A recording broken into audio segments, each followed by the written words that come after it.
Hi there and welcome to another edition of Who Moved the Market. It's a brand new week and we have a pretty big mover in the house. The stock that's literally moving and shaking things around today is the biggest of them all. I'm talking about Reliance Industries.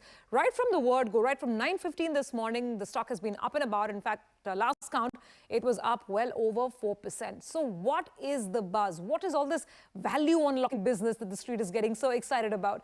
Well, I have Sonia Shenoy with me on the show today. In a bit, we'll also get in Deven Choksey to give us a perspective on how to look at Reliance from here on. Sonia, hi, and welcome back to Who Moved the Market. Thank you. And just as you come back, you get this positive news on Reliance Industries. And there are two pieces of news, right, that we're looking at. One, of course, is on Reliance Retail that we've had, where the company has taken a decision to reduce the non-promoter shareholding. And the other one is on Reliance Jio Financial Services, where the demerger date has been announced. Now, I think before we discuss the nitty-gritties, the overarching theme here is value unlocking, monetization, the IPO coming through for both these businesses. And I think the company or the group is just one step forward to achieving these goals. Absolutely. And the fact that for one of these businesses, that is the financial services business, the market hasn't even ascribed a value as yet. So the Reliance that you see, listed and trading on your screens, that sum of the parts, SOTP as it's called, that doesn't even have the value yet. That's something that analysts are still working their numbers on, and we should get more clarity. But Sonia, let's start with the retail business, Reliance Retail, because that's where we got news, over the weekend. Yeah. That Reliance is basically buying back some of these, unlisted Reliance Retail shares that are floating in the market? Yes. So basically what they want to do is reduce the non-promoter shareholding.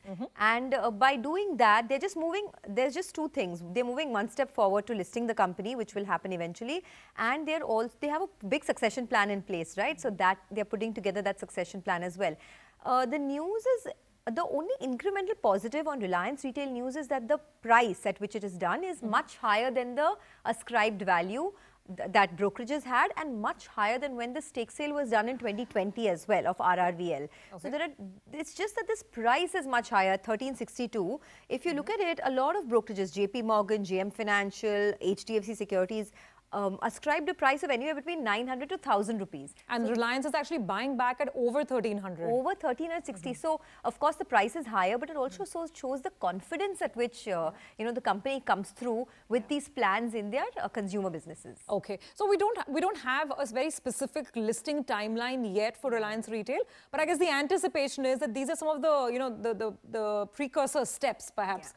In order to get the listing. Buzz in the market is that, it will come to, the listing will happen by October or November, that at least of one of the businesses, either Jio Financial Services or of retail, but there's no clarification from the company. Okay, so we have to wait and watch, but at least one incremental step forward as you're looking at the demerger of these various businesses and an eventual listing. Let's talk about the other business as well now, financial services. And this is something that has been in the making for a long, long time. Remember, viewers, we've been telling you this. We've done, a whole special series as well, an in-depth on just the financial services business, where eventually each Reliance shareholder will get one share in the financial services arm, which is called Jio Financial Services, right? Yeah. So I remember, I think last week NCLT approved the scheme of arrangement, the demerger. And now we have some fresh steps. I think we even have a record date. Yes, there's a record date. So July 20th is a record date of the demerger. Once the demerger happens, then there will be an eventual listing of Jio Financial Services. Now, the interesting part is that they don't do any lending just yet, right? I mean, they're going to start at some point, but when they start, they will be the biggest NBFC company in India. Because they have how's that? Because what happens is immediately there will be 6% of Reliance Industries treasury shares will be transferred to Jio Financial Services. So that begins at the start, right? 6% of Reliance treasury shares, which is valued at $13 billion. That's serious equity being pumped right in. I mean, at just 6% of the treasury stock. And that $13 billion Surabhi compares to what of Bajaj Finance, just $7 billion. So there's a big gap. Absolutely at the start. So Reliance, in terms of its financial services business literally starts at twice the equity base of Bajaj Finance, which is currently one of the biggest in the market. Absolutely. And the fear is, fear for competitors is that there will be an absolute disruption by Reliance Industries. just because of the sheer size, the sheer scale that they have, the distribution power that they have in various divisions in financial services, whether it's lending, whether it is payments bank, whether it is group lending as well, not just retail lending. So that is the fear, and hence you've seen a little bit of trepidation in Bajaj Finance as well. Right. And one more angle that I want to talk about is the credibility of the people that they have hired. So Hitesh Sethia has been appointed as the MD and CEO of JFS. Now, for the uninformed, Hitesh Sethia is a veteran banker. He has been in the industry for over 20 years, a large part of which was in ICICI Bank. Oh, so okay. he comes with very strong credibility. He starts with a 1 lakh crore book. And, I mean, it's just a recipe for success. But whether they eventually penetrate or not, of course, time will tell. But looks like, they've gotten on a strong footing. And that's interesting because I think with Jio Financial Services, Mr. K.V. Kamath is sort of the overarching, sort of tall figure who's kind of at the helm of affairs. Obviously, MD and CEO is Mr. Sethia, as you mentioned. So I guess, pretty exciting times as we go forward. We just now have to wait for the listing. Again, even here, the indication has been that maybe September or October is when we can look at the listing of the financial services business. The other aspect, Sonia, is that I guess because, as you mentioned, there is no business yet on the ground, so therefore the market hasn't been able to ascribe any value to the financial services entity, right? Absolutely. They haven't been able to ascribe any value. There is no real lending that's being done at the moment. So how do you ascribe growth, right? But the other part I wanted to talk about, which is what you started the discussion with, on the retail bit and why they have done what they've done.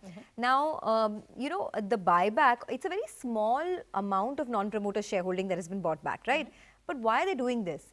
Basically, it's to clean up the shareholding. They want to clean it up completely before the IPO goes on board. Right. So, this is an eventual step for the IPO to come through, and you know that, okay, it's just a matter of time before the IPO comes through and there's more value unlocking for shareholders. So, that's just another point that I wanted to make. Yeah, absolutely. And the way the retail numbers have been shaping up for Reliance quarter on quarter, the way that business has been growing, I guess at the right time when the right size has been achieved, eventually we are going to see that listing. So that really explains, okay, why the stock is excited. This is a story that the market has been waiting for many, many months and quarters and years. And it seems now we are getting a little closer to seeing both of these, different businesses take flight in their individual right. Got it, Sonia. Thank you very much for explaining this to us. And we're going to keep an eye out on both fronts, Jio Financial Services as well as the retail business and when that IPO gets going. So thank you. Thank you. All right, viewers, thank you very much for tuning in. We'll take your leave for now, but see you with another theme tomorrow.